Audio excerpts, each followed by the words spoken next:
Welcome to Pixelated episode 72. I'm your host, Will Saddleberg. This week, Abner, Damien, and I sit down to talk all about Google's new smart home announcements, from a redesigned Google Home app and an AI-focused subscription package to Gemini's arrival on legacy hardware and, of course, that brand new smart speaker coming in 2026. It was a surprisingly busy week for Google. So let's not waste any more time and get right to it. So I guess like clockwork, when we were talking about it last week, we now have a new home speaker, some huge home updates. I'm enamored by the new logo. I think the new logo is fantastic. It fits in with the rest of the ecosystem that Google's trying to build with their applications. I think that's great. So yeah, let's logo, talk about it. Actually, we can spend a bit about the logo because the Monday before, Google made this small announcement that the gradient logo, it started with the G in terms of for Google search, the G icon got this gradient redesign, and then it came to Gemini, and then it came to Home. But basically, Google is bringing this gradient design that reflects the new AI present, AI future to everything. So we're only going to see more of this design. Less of the sharp lines of the partitioned app icons, and presumably more of this merged gradient effect. Do you think it's the gradient effect is, visually I love it. Do you think there's enough of a variation between each icon? Because I know over the last few years we've had a lot of problems. No, it's only going to get worse. It's only going to get worse. Oh my God, I just realized that the Google TV logo is not that different from the home. It's a multicolored shape, and the second the Google TV logo gets a blended color, it's just going to be, does this have four sides or five? That's the only difference. Yeah, basically. And I don't think the colors are going to help. I think the partitions was something that like you could draw the distinction between the color sections, but now it's just a merger. So yeah, it's going to be fun. I now feel really bad. You guys have put me in my place for liking the icon, and I think I thought I liked it too until I remembered it was going to come to all of them. I have Gmail and I have the home icon on my home screen, and they do look very different now because of the separation of colors and stuff like that. So I kind of want it to be. Yeah, for now, yeah. Let's get into why this is a big deal though, because obviously home application itself's had a huge update.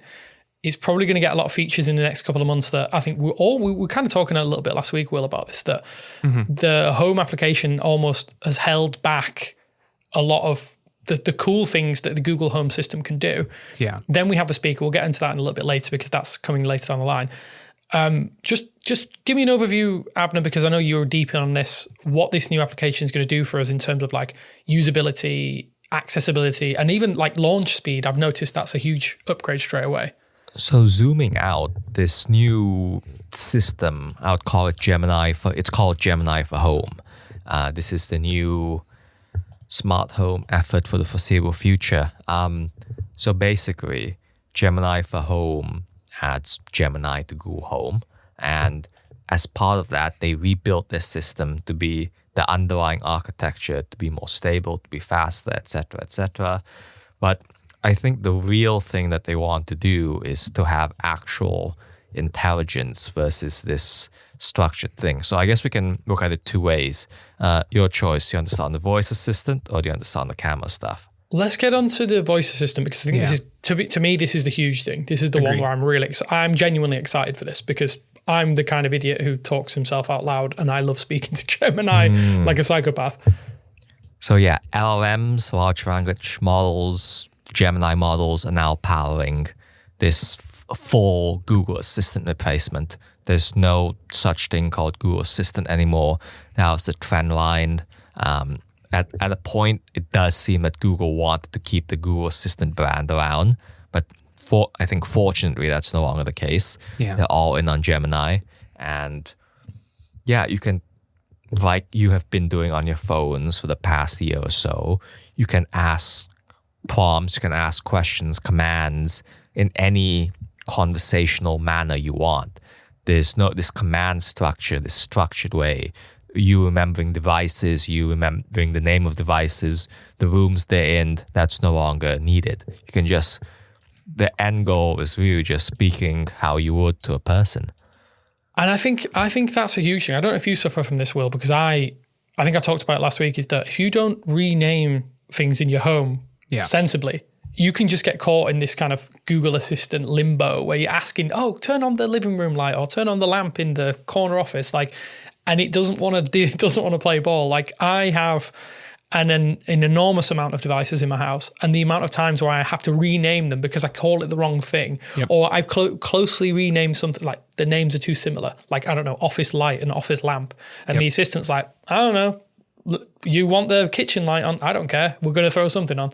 I've fallen into even worse traps where we've lived in this house for almost 3.5 years now, and yet I believe that there's like TVs, because TVs have shuffled as we've moved places. There's I think my living room TV is still called bedroom TV and things like that, where it's like, oh, that's not I never just went and renamed those things. So it genuinely, anytime I cast something to a television, I have to stare at the menu of screens and be like, okay, I know this says bedroom TV, but it's in the living room, or vice versa. And so it's terrible.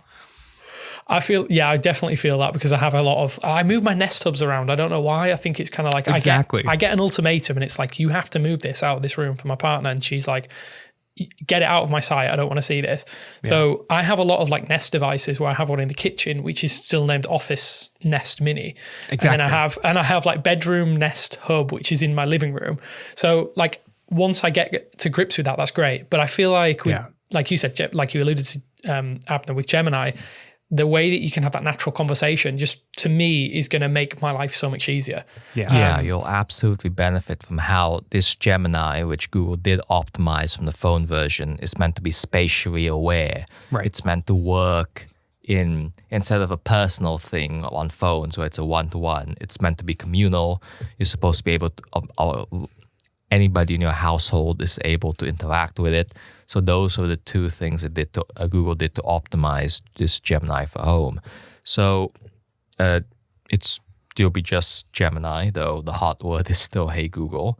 Do you think they'll ever change that? We kind of have rallied about it here, is that we would love to see the hot word changed. I wonder if there's some sort of legal ramifications there, changing it to say, I don't know, I'm not even going to say it out loud. I've been saying, hey, speaker, and that doesn't activate speakers. Hopefully anyone out there listening, if it did, I'm sorry. If I wanted the hot word to not be, hey, speaker, could it be, I don't know, anything else, within reason? Yeah, I think from I guess this is a more cynical answer. From a branding's perspective, it would always be, hey, Google or hey, Gemini. But it does work at a certain point. There was some.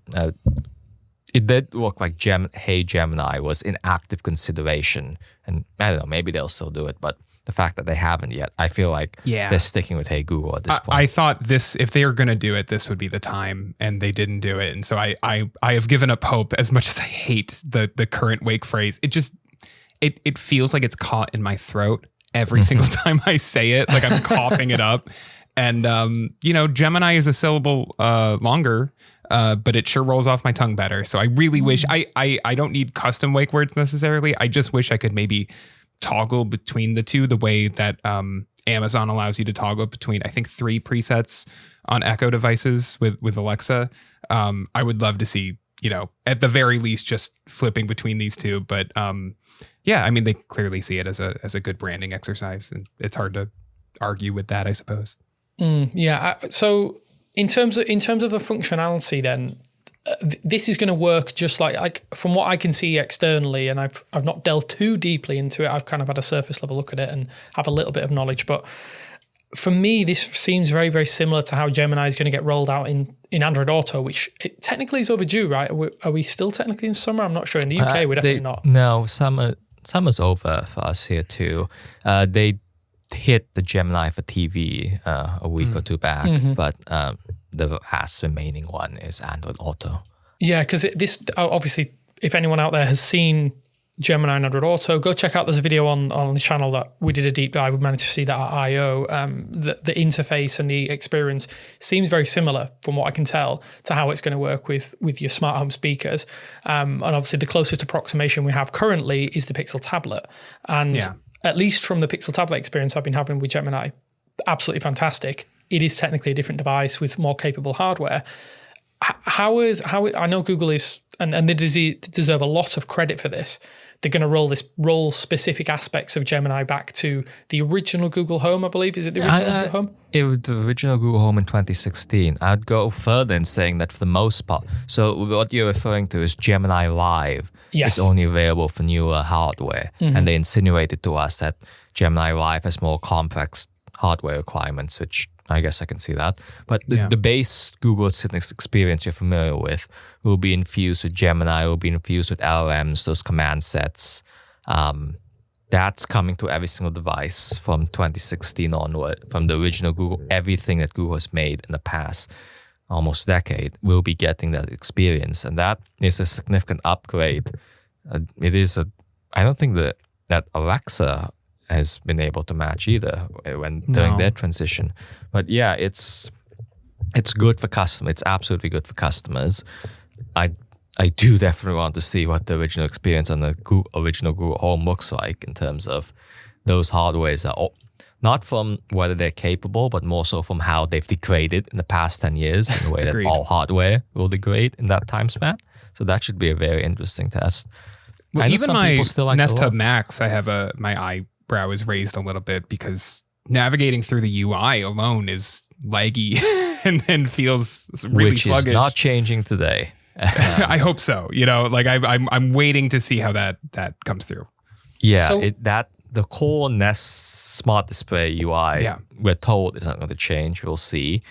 There was a redesign that they completely finished and never rolled out for smart displays. Yeah. So that's somewhere. I do feel like this. I mean, as I say, I do think it's a big move for Google to have the. I guess in a lot of ways it's audacity, right? They have the audacity to say we are going to support our 2016 devices and everything beyond that with the base level of Gemini, and I do think that is. It's audacious. It's confidence in your product. It's confidence in Gemini. I think the confidence in Gemini there is such that they can do this, and I think whether or not it works as we hope it does. Hand on heart, I don't think it will work as well on some of these older devices, but I'll be a believer when I see it. Yeah. I think if you can get a Nest Mini, for instance, or a Home Mini that is working with Gemini in any way, shape, or form, it's going to surpass the current experience you have with Google Assistant, right? So I can only see it as a good thing. Like I say, just fingers crossed it doesn't reach a point where people are complaining that their devices are kind of unresponsive. And I don't doubt that they've tested this thoroughly because there are what did they sell 50 million versions of the Nest Mini and Home Mini in its lifespan? So tens of millions. Yeah, so there is a lot of devices potentially out there that are going to take advantage of this. And if it means Gemini supersedes some of the other Home Assistants, then that is one hell of a gain in just one one instance. I'm excited to see just how people react to it. I'm excited because I've been using it on my Pixel tablet and it is fantastic at that natural language processing, but I want to see how it integrates directly into a home that's already got because I'm on the low end. I know Ben, as part of the team, he has hundreds potentially of smart home devices. So I want to see his, we'll have to bring him on the podcast and talk about it because I imagine his integration experience is going to be very different from mine with 60 or 70 devices. Yeah. Yeah. So the voice assistant stuff, it is entering public preview, which it seems like they're renaming to early access towards the end of this month. It's not here yet. But what we do have right now is this other part of Gemini for Home, which is basically what Google wants to go from smart cameras to AI cameras. So in short, every video, if you have a lot of smart cams, every video recorded will be accompanied with this AI description, this rich description describing what's going on in the scene, leveraging Google's understanding, Gemini's multimodality, and from there, it's meant to power the ability to search, to find out what's been happening in your home, to recap, etc., etc. Are you big camera people here? I am, yeah. I have four in my home. So I am, but only when traveling. Like when we're not here, that's when the cameras get set up. When we're here, because both I obviously work from home, and then my fiance works from home 4 days a week, so we are just always here, and so it's less necessary. But even then, we have a doorbell cam and stuff like that. And I really like this idea. I feel like that's a really good use of descriptions of AI generated descriptions, because and Damien, I think I told you this story. I don't think it was on microphone. I don't think we were recording. No. About when I was in Barcelona for Mobile World Congress, and I got like a doorbell alert. Yeah. Yes. Yeah, and it was a bunch of deer, right? And it was just a bunch of deer right at my front door, and like, you know, the why is somebody at my door at 2:30 in the morning feeling went away when I opened the app, but it would have been even better if the notification had come in and said, "Hey, there's a bunch of deer 500 deer at your door." That would be so exactly. funny. I would love that, because then there's no heart attack feeling. You have that sensation immediately. You don't even have to open the video. What if it incorrectly identified it as reindeer and they said Santa's at the door? Like, that would have been even funnier, right? Like, that's like a holiday. That's just a perfect holiday ad. There we go. 100% would. I mean, do we think, like, this is just thinking out loud here, do we think this is the first phase in Google potentially testing out AI summaries for notifications? Like, because obviously it's slightly different in that it's slightly down the pipeline and there is hardware relying on it. I just kind of feel like this could be a first glimpse of that. They're definitely tackling something much harder in terms of like, you're taking this video, this complex video, a lot of it high res, has to be processed and all that. So they're definitely starting at the highest possible difficulty, but the most utility too, I think, because you know, having used notification summaries on iOS in the past, they're not good. They're terrible, and honestly, I really think that notification summaries are one of those, and I'm open for you guys to disagree with me, but one of those ideas that sounds good at first thought, and then you think about it and you're like, well, I don't really actually struggle to read my notifications that often, especially on Android. I really don't. I don't find you're already shortening something that is relatively short on my display. It's kind of like, you're not saving me any time. If anything, you're just misconstruing things enough that I have to open the app. Again, this is all based on how Apple does it. I absolutely, I do wonder if we're a more power user in that regard. We might be. We're capable of we process a lot of information on a daily basis. So I wonder. Abner, that sounds like you're calling people stupid, but I agree with you. A lot of people are stupid. No, I think I didn't say that, but I inferred it. That's all that matters. I think it would be good if Google does this well with, and I think this is the perfect way to test, if it is a test bed. I mean, obviously I'm thinking out loud, like I say, so I feel like this is the perfect opportunity to do it. Like you say, there's a lot of technical overhead here that is needed to summarize video into short snippets. And I mean, if they do it well, which I don't doubt that they will, because of the way that the current Nest notifications work, like obviously familiar faces, they've had a long time being able to do person detected, package detected, person detected, package detected. I think that it's a natural step. I'm excited to see what kind of crazy and wonderful like kind of summaries we get, like obviously Will with his 500 reindeer at the door and Santa banging down the windows, like that would be kind of cool. I think it'd be cool to see the limits of it. Like what are the actual limits? Is there like, because being completely honest, the safety limits as well, right? Like there could be any number of things that happen outside your front door. Like how is Gemini and Google systems? And that's, I've had people, walk in front of my, not to out my neighbor's brother, but like there was one night where like he was coming back from his car and he like walked like through my yard to get to the house, and I don't care about that, but it wasn't like 2 a.m. and we were on vacation. And I was like, and even then, doing the opposite of how I just said, like, I like the idea of these notification descriptions for these videos. It's like, oh, but like at the same time, if I woke up to a thing that was like, oh yeah, 6 hours ago, there was a guy at your front door, I'd be like, oh, okay, great. I guess I'm going home now. That would be terrifying. In many ways, this, for the people in the Google ecosystem, this is their first interaction with these AI summaries on a mass scale for something that's very important. Anything that happens in your home is pretty important. Besides these AI summaries, the other thing, it can figure out what's happening in your home. I think the most interesting example that they gave was, let's say you have a garden, you have cameras pointing at it. You can ask if somebody ate the leaves, the plants, and Gemini can go back and tell you that there are rabbits on such and such a day or whatever. I think in theory that sounds fantastic. It really depends to see how it is in practice. And this is the thing that Google is rolling out now. If you join the subscriptions and all that, but yeah, it's this. They're definitely starting on the highest difficulty again. Yeah.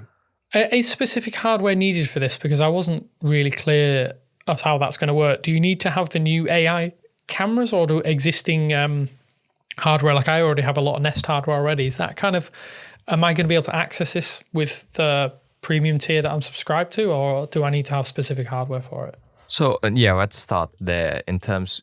So Google Home Premium, which is the Nest Aware rebrand, is what they're transitioning to. Just to spend a second on that, Google Home Premium, bit long, bit.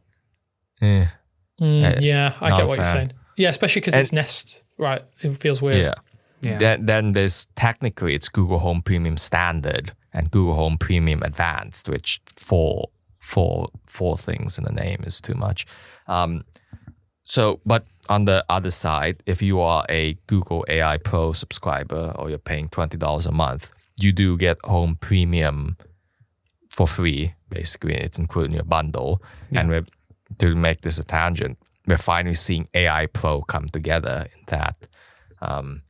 It's a bundle for everything Google. I still don't think we'll ever get YouTube Premium in there. No, that's another thing. No, they're gonna keep that. I had this feeling this morning, and I'm curious about what you guys feel, and maybe this was because I watched the reaction. The that I knew was I feel like I've known this was coming for like 8 years, right? But like I watched the reaction to the Game Pass floor kind of falling out, right? And like those prices becoming expensive to the point where a lot of people don't want to pay them anymore. There was a lot of outcry. What happens when one company buys every single studio? Well, exactly, never right? guess. But that is, we could have a separate podcast on that. But it's I get worried when I see how many things Google is dropping into this $20 a month plan that I'm like, okay, this is gonna go up in price eventually. You're bundling so much in to get people onto this AI Pro plan that you clearly, I feel like Google clearly doesn't see that like Gemini Pro on its own is worth paying $20 a month for. So if they just put a lot of stuff into this bundle, I think it's a good deal. Currently, I get worried that in 2 years this bundle is going to be like $40 a month. No, that's interesting because a lot of people, like with the Gemini stuff, they don't think that it's worth it right now. And to be fair, they can stay on the $10 plan. Yes, correct. Although they don't, they hide it from you. You gotta look for that $10 plan. I found out a couple months ago, but it is there. Yes, so the idea of raising the cost is... I'm a little ahead of myself, right? Like, it's just one of those thoughts that floated through my head of like, well, this won't be $20 a month forever. And I don't think Google's even, done... I don't think they'll add YouTube Premium, but I don't think they're done adding perks to this plan. Add. If they're Fitbit Premium, which is already the case in the UK, which Damien can speak to, would be the main... So these AI services, Google Home, Premium is a whole name. Google Home Premium is it's AI is at the core. It adds so much AI stuff. Fitbit Premium, that when the Fitbit Coach stuff comes, that's also an AI services. So it makes sense to have those three things with the main Gemini app combined. Yeah. But we're getting ahead of ourselves. But the Gemini app usage alone, I think I can see that cost rising in the medium term. Yeah. So that's Google Home. Nest Aware, that transition is a straightforward to Google Home Premium. It's still $10. Then if you go $10 more, you get all the 24/7 for 10 days, video recording, 60 days, event history. You get all that. But that's how you start unlocking all the other AI features like Home Brief, like the camera descriptions, search. And I do wonder how people are going to react to that in terms of you really need to pay $20 to unlock the full features of these newer devices. That's one thing that I'm kind of hesitant to do. Agreed. I think I paid a yearly fee, and it was something like I think it was discounted like in the UK like £50. So I don't know. I think that's maybe about $65-$70. I'm not sure what the current exchange rate is. If you pay for a year, it's $10 per month for standard, $100 per year, $20 for advanced, $200. Right. I think so. This is not defending the decision to make it that price to get all of the features, but when we look at it from a security perspective, I think people would, if you're a security conscious person, I think you are happy to pay probably $200 a year for added security, peace of mind, that kind of thing. But me personally, I'm happy to pay $50 UK, or I think it probably will be about $60 or $70 with the annual subscription for the base one. Because I don't feel like I need all of the extra features. When I start seeing them rolling out, I might feel differently. I think it's a peace of mind kind of thing, but at the same time, I do wonder if there's some way of Google kind of, but I don't know. I feel like you get this free with the AI Pro, right? The AI Pro tier is that because in the UK that's like £19.50 a month. Because I would consider doing that because I get all the benefits of Gemini, all the Gemini updates, all of the features there.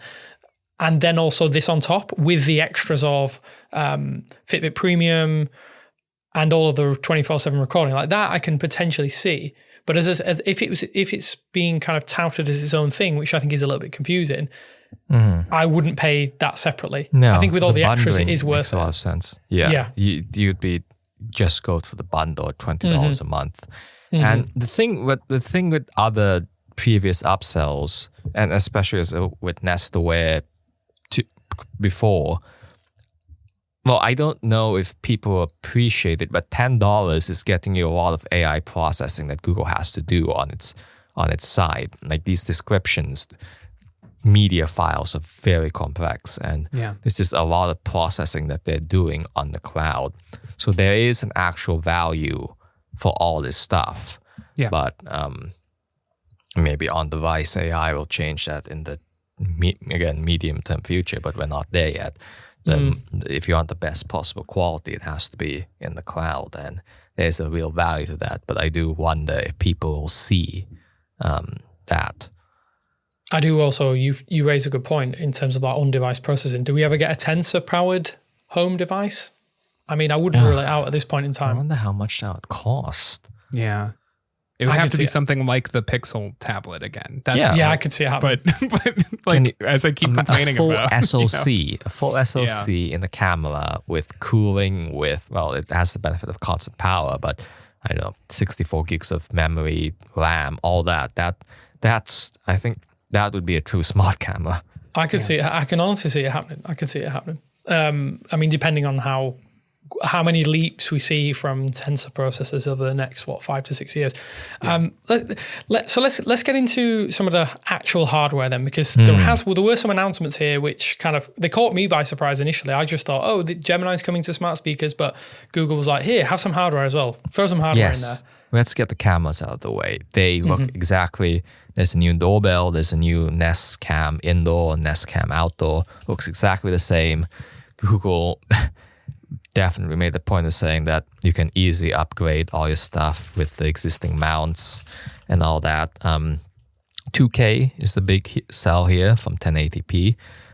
It's not the 4K of the past, but 2K seems like a good compromise in terms of people's bandwidth.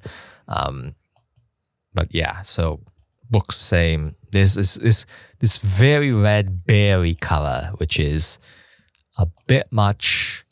I do wonder if it's like meant to purposely scream, I have a security camera. maybe like warning. I was trying to figure that out too, because I had the same thought of like, I don't know, I usually want, if I'm going to put up a camera, I want it to blend in to the surroundings. I don't want it to be immediately apparent, but maybe people feel differently about that. It already sucks that the black ring is already so noticeable when you're looking at it head on. And they don't make it smaller or whatever, but I don't know. Berry, seasonal colors maybe.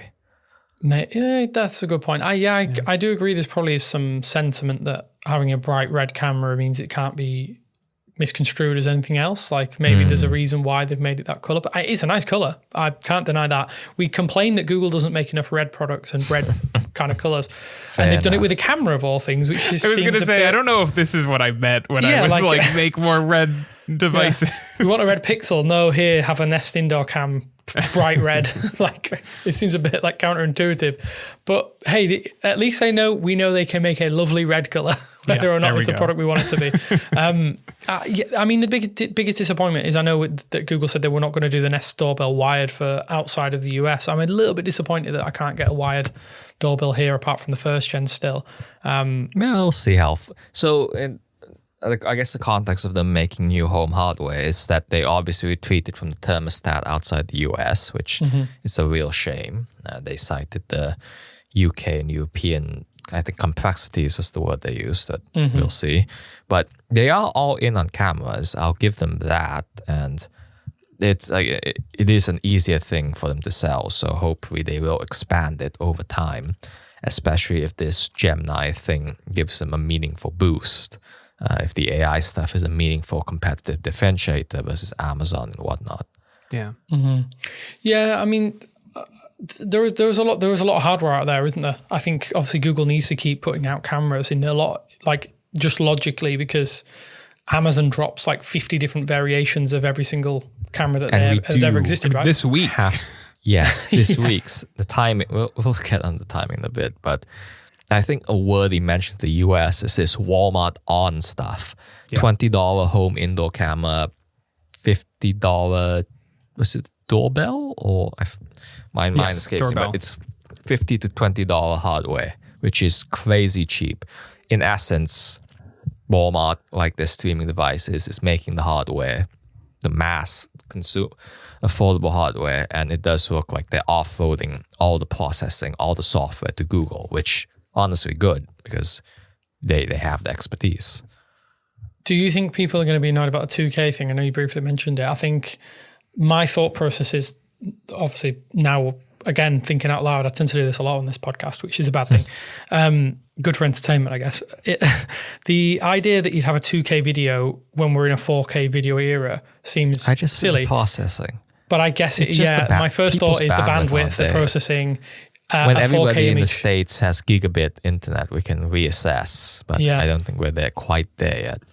Actually, I mean, most of the time 1080p is fine, right? Like I've seen some 4K cameras, and not all 4K cameras are made equally. I think there's some better 1080p cameras than there are 4K cameras. So I don't have, like, looking at it logically like that, I don't have as much of a problem, but I can understand why people would. But then a 2K image that's processed and has contextual information is always going to be better than a raw 4K image that has no kind of data points, I think. I'd also think I'd take just a better 2K sensor over a worse 4K sensor just overall. Like if it's better in low light especially, like I think that's more important to me. Let's get into this one final piece of hardware then that I think is the biggest talking point. We're finally getting this new speaker that was kind of half teased a few months ago. With Lando Norris. Like, first thoughts, go. The timing is, it's not coming into the spring. The way they phrased it is, in their point of view, they're giving Gemini to all existing users first, that's a charitable interpretation. The more cynical one is they are waiting for every existing customer to beta test it, so that by the time it launches in the spring, it's the best possible experience for the new Google Home speaker. Generic name, but straightforward, I guess. Yeah, I really wish, because I did a whole thing on it on this show, that it was ready for the holidays, because I think that this is custom built. Buy this kind of stuff. Exactly. It's built to be. I hesitate to say stocking stuffer because $100 is a little expensive for that, but it's not far off the price that you would want of like oh, well, I need to get somebody a gift. Like, here's like a really easy layup. Like, it's a, it's presumably a good speaker if it's got all this smart stuff behind it. Especially if it's someone like maybe a decade ago, you got them the original Google Home, and sure, they'll get that new, but this should be a much better device overall, including more modern and better looking, I think, than the original Home design. So, I think that's really my biggest frustration here is that I agree with you, Abner. I agree with your more cynical take that I think this is mostly about, being slow to roll this out to make sure it's as ready for prime time as possible, especially ready for new hardware. But it feels like a real missed opportunity. I almost wish that it was out with a similar like early access program with the full experience coming in April. But I think if they had done that, the three of us would be complaining about it too. So maybe there was no winning here. I get the impression that it is a no-win situation to release this kind of hardware because it's, what is it, it will be 6 years almost since they released the previous one, which is insane to think out. Like, it's crazy. With a company that pioneered the I nearly said the phrase out loud then, the hey speaker phrase. I feel like, it's almost like they've allowed Alexa to kind of power through and capture a huge portion of the market. And obviously I understand that Amazon is very different because they're more of they're less of a service company than Google. But so how long is it from now? It will be I'm potentially seeing us on storefronts. Is it March? See this? March 2026, I think it says on the Google store in Australia, I think, somewhere like that. So 5-ish, 6-ish months nearly? 5 to 6 months, yeah. It's a bit of a long time. Like to what you were saying, Will, about the shopping, like only early adopters are going to buy this in March. Right, exactly. Maybe. Yeah, but does that allow, you make a good point there. If it's early adopters in March, does that mean by the Christmas period in the following year, 2026, the prices is way cheaper? We're getting it at like $30, $40. Because Google will do that, I imagine. Any early bugs are worked out too. Maybe that's the idea with this. But then I still kind of, it's a speaker. They should know how to make a solid speaker at this point. I agree. I guess I'm just trying to figure out. I'm trying to square it. If all of that is accurate and that's kind of their thinking behind it, then I don't really understand the such an early announcement now. Beyond, I guess, that they have all of this other support ready to go and they need to announce the new hardware alongside it.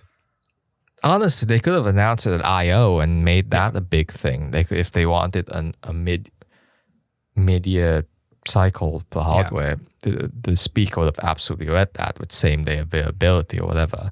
I guess they are announcing it so that they can have a complete family, but I don't know. It's a shame that we obviously want to play with things now, but this speaker, it's Gemini, engineered for Gemini. There's a new white ring at the bottom, which especially comes into play for Gemini Live. We haven't talked about Gemini Live yet. You need to subscribe. You need to be on that Google Home Premium via AI Pro, whatever, to get to Gemini Live. It's free on phones, paid on smart home. That seems a little bit backwards. But then again, I guess the amount of, I don't know. Where do you think Gemini Live is being accessed the most? I think it probably would be accessed in succession. That's a weird way to phrase it. But say you're in the kitchen, and Google gave some examples in the kitchen. If you cook every single day, you're going to potentially be talking to Gemini Live for upwards of an hour, 2 hours potentially in the kitchen. Yeah, especially since you can keep it open that long. Yeah, so you can keep that you can keep that kind of session open for a long period. Whereas on your phone, it feels more like you would do it sporadically. Yeah. 20 minutes here, 20 minutes there, 10 minutes here. I wonder if they see the phone as a gateway, right? Get users into the idea of using Gemini Live for these 10, 15, 20 minute periods, whatever they are. And then be like, hey, if you have an existing Nest Hub Max or you upgrade to this new Google Home speaker, right? Like you have options here. You can get this experience in your house whenever you want without having to grab your phone or keep your phone nearby. Like it can just be there. You don't have to worry about battery usage on your phone or whatever, all this stuff. And all you have to do is, pay us. All you have to do is pay us. I wonder if there's another thing here at play that they might be working on currently. What if they did handoff for Gemini Live? You're on a conversation on your phone. You continue that conversation because that's going to have to happen at some point, right?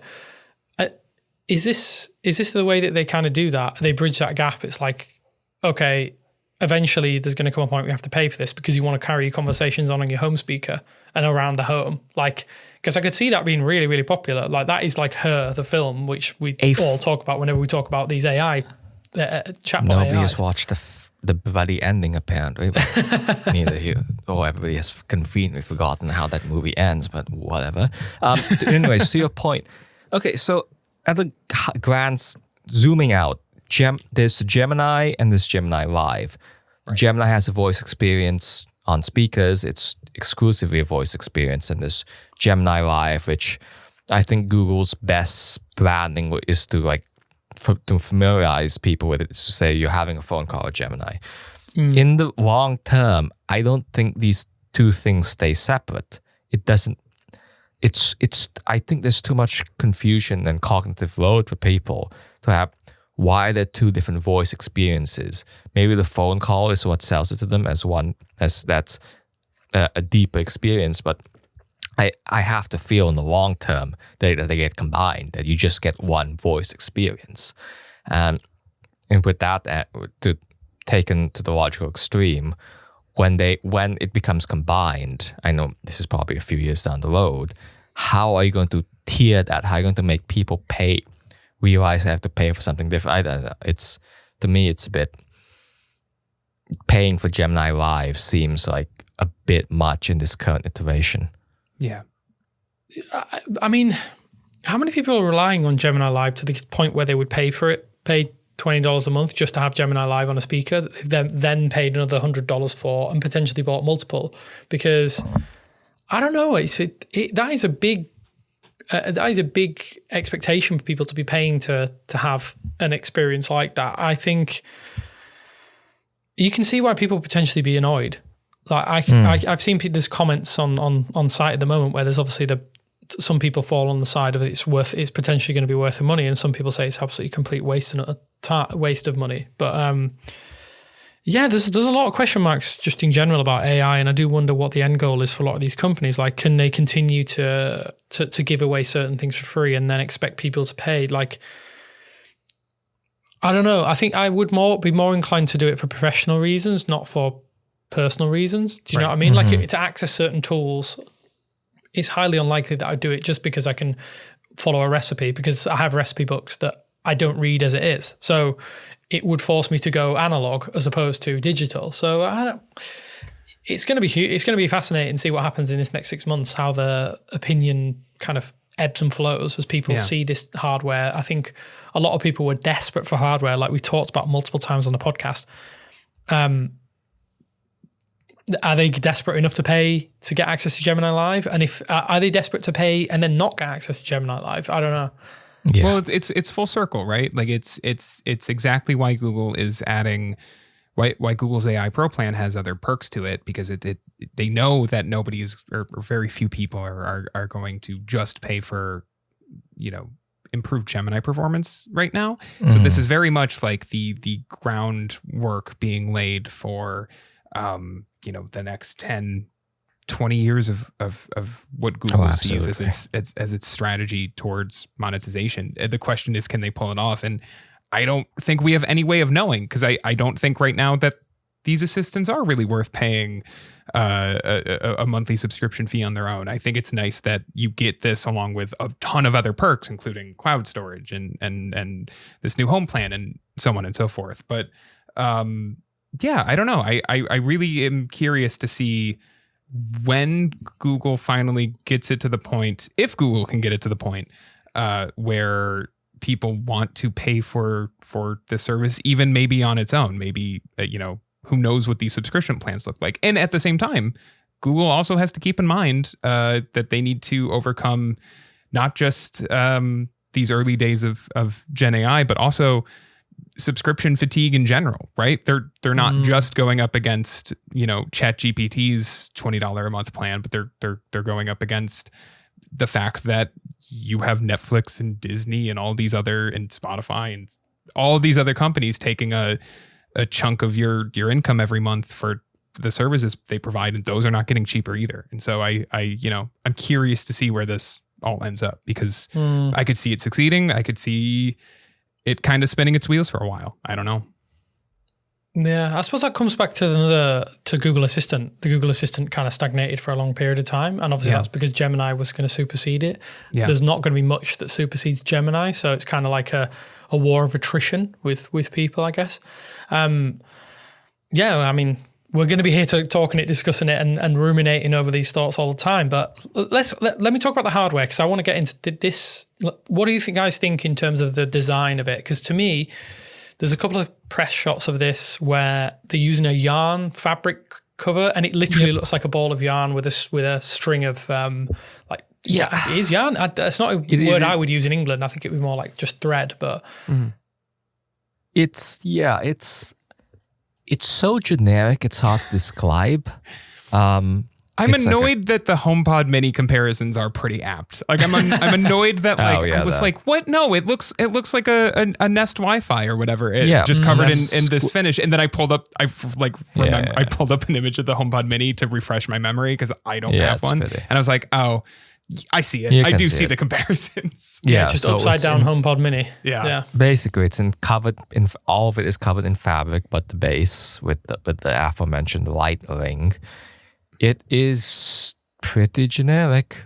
Yeah, pretty generic. It stayed true to the original Nest Mini in that it's got a massive head. Image. It's like inflated, isn't it? It's like an inflated Nest Mini, like a big bulbous head on it. I don't know if you guys ever played the Theme Hospital, but it reminds me of Theme or 3 Points Hospital. They have like a you treat guys who get a big inflated head. It just reminds me of those. It looks like someone took a bike pump. I think it speaks to Google's kind of hardware design team, because they do tend to make things that fit into a specific in-home decor style, which I like. I mean, my partner likes it as well, so it's kind of like it fits into your home decor. But there's some pretty garish colours we finally get that red, which is kind of going to be cool, I guess. But I love seeing the press shots, because it's like it's in a kitchen on a tiled floor. It's like, why would you put the speaker there? That would be terrible. The audio would sound horrendous. Why would you do that?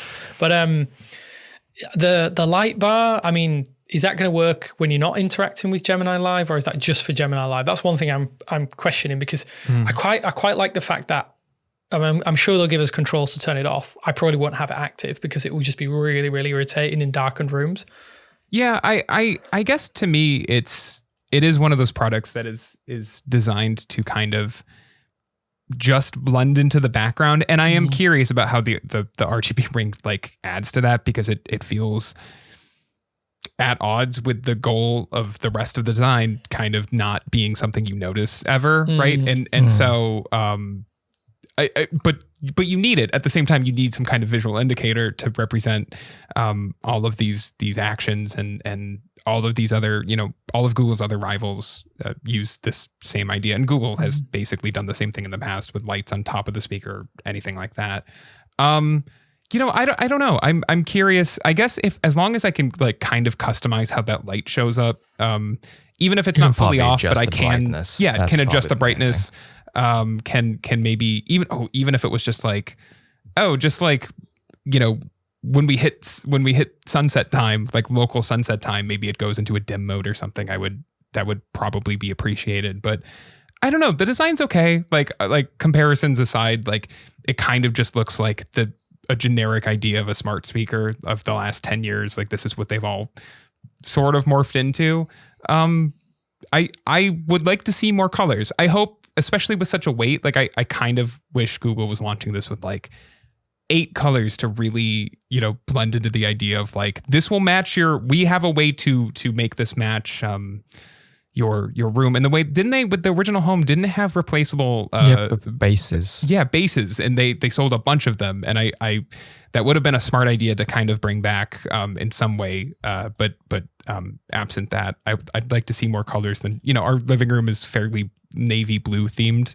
The red one would work okay because there is an accent color to that. But I'd like to see some blues. I'd like to see maybe if you wanted to make more bold colors, purples or pinks or something, especially for kids, although there's privacy things. So putting that aside, for a kid's room or something, I think that would be cool. But I think these are a good start. I do really like, it wouldn't work in my it would work in my kitchen actually, but that teal color or what are the jade, of course it's jade this year. The jade looks nice. But yeah, I don't know. It is what it is. It's a smart speaker. Yeah. Do you think I think Google might have designed themselves into a corner with this because they pioneered that like fabric covered speaker. They did. The original Nest Mini, Home Mini, sorry. Well, that was why I was so hesitant to even give in to those HomePod comparisons, because I was like, well, Google already did finishes like this, and I was like, oh, but I get it. But yeah, I don't know. I don't know. I guess this is just what smart speakers are, and somebody else will have to come along to be a little more daring if we're ever going to see this sort of look change. Well, there's only one other thing that I really thought was massively notable here is Google clearly is kind of standing by the sound of these because it's a smaller speaker. It's not as big as a Nest Audio. This is the device that is finally going to be able to do that 2-speaker pairing with your Google TV streamer, which we've expected for so long. I don't know. I'm so curious with the size if it's loud enough for that. Yeah, that is a big question because people have wanted this for so long. We see it in our comment section all the time. When is it going to come to the Nest Audio? It was promised so long ago, or it was teased so long ago. Like, if they're going to do this with smaller speakers, they're going to have to back it up with quite high quality sound, right? So yeah, there must be something here that we're, I know not that we're missing because we haven't been able to hear this or see this in person. I'm hoping that, like any smart speaker, it lives and dies by its sound. If you're going to be putting music on it and you're putting potentially movies and TV shows through these speakers in a stereo pair, hey, Google have got to back it up. And I hope that, much like their audio products over the last few years have improved a lot, this is the one that I'm guessing 6 years people have waited for this. They want some decent audio. So 2 tiny little speakers in your living room, are you going to do it? Are you going to I don't think I will. I mean, I wouldn't be allowed to. So I'll leave it at that one, I think. Theoretically, Google just has to make this experience sound better than every $200 soundbar on the market, right? That's the bar they have to beat. And if they can offer a better experience than every $200, even maybe a little more expensive, $250 soundbar, and that's especially these days, like relatively budget for soundbars, to be honest. Like, I don't think that goal is out of reach, but if they can't hit it, then I can't imagine recommending anybody go out and build this experience for themselves. And we won't know what that sounds like till, March or April. So. Yeah. So all we know so far is spring 2026. It looks like, according to some of the Google stores around the world, that it might be March 2026. Don't quote us on that. It's something that a commenter has said online on the Australia store. I could see that maybe alongside like whatever Pixel 10a launches, like because we saw the 9a arrive in March this year. Yeah, that would make sense. Google seems to maybe like that early spring slot right now. Mm-hmm. Yeah, I think it's good. They've got a decent group of countries that are going to get this first. I imagine it'll be available a bit more widely in a few once, I'm guessing, legal restrictions due to Gemini and stuff. So US, Canada, UK, Republic of Ireland, France, Germany, Spain, Italy, Netherlands, Denmark, Norway, Sweden, Finland, Belgium, Switzerland, Austria, Japan, Australia, and New Zealand to begin with. I think that's a pretty solid group because I know the original Google Home Mini, I mean, it's nearly a decade ago and tech has changed a lot since then, was not available quite as widely. But $99. I think it's about £99 or equivalent everywhere else. What more can we expect from it? I don't really know. I think maybe temper your expectations. I'm excited to see what happens. I'll probably pick it up in that. I might pick it up in that really garish red, just to say I have it.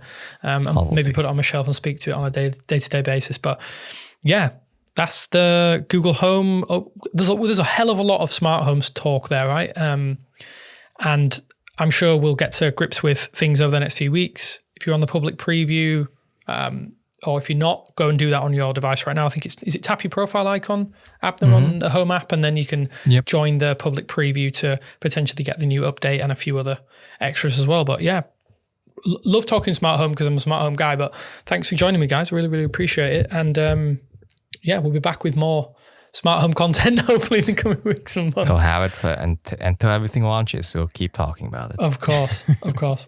Cheers, guys. Thank you. Bye. Bye. Thanks for listening to Pixelated, a 9to5 Google podcast. If you enjoyed the show, we ask that you rate and review it on the podcast platform of your choice and help spread the word by sharing the show with friends or on social media.